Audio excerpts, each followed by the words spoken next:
പാലക്കാട് വെള്ളിയാങ്കല്ല് റെഗുലേറ്ററിന്റെ 10 ഷട്ടറുകൾ ഉയർത്തി. നീരൊഴുക്ക് വർദ്ധിച്ചതോടെയാണ് ഷട്ടറുകൾ ഉയർത്തിയത്.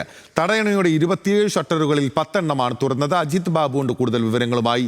അജിത്ത്, ശക്തമായ നീരൊഴുക്കാണോ ഈ വെള്ളിയാങ്കല്ല് റെഗുലേറ്ററിലേക്ക് ഇപ്പോഴും ഉള്ളത്?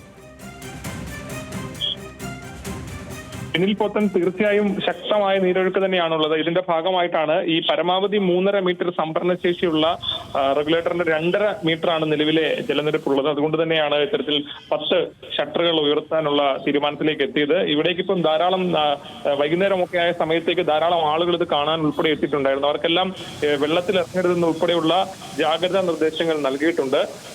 അവിടെ കൃത്യമായ ജാഗ്രതാ നിർദ്ദേശം നൽകിയിട്ടുകൊണ്ടുള്ള ക്രമീകരണമാണ് ഉള്ളത്.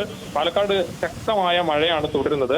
നിലവിലെ കണക്കനുസരിച്ച് ഇന്ന് ഉച്ചവരെയുള്ള കണക്കനുസരിച്ച് 40 വീടുകൾ ഭാഗികമായും 4 വീടുകൾ പൂർണ്ണമായും തകരുന്ന സാഹചര്യം ഉണ്ടായി. പട്ടാമ്പി കുലുക്കല്ലൂരിൽ മാത്രം 14 വീടുകളും കൊപ്പത്ത് 11 വീടുകളും ഇത്തരത്തിൽ ഭാഗികമായി തകരുന്ന സ്ഥിതി ഉണ്ടായി. ഏതാണെങ്കിലും ശക്തമായ മഴ പാലക്കാട് തുടരുകയാണ്. വലിയ തരത്തിലുള്ള ജാഗ്രതാ നിർദ്ദേശം ഉണ്ടായിട്ടുണ്ട്. Okay, thank you. അജിത് ബാബുവാണ് വിവരങ്ങൾ നൽകിയത്.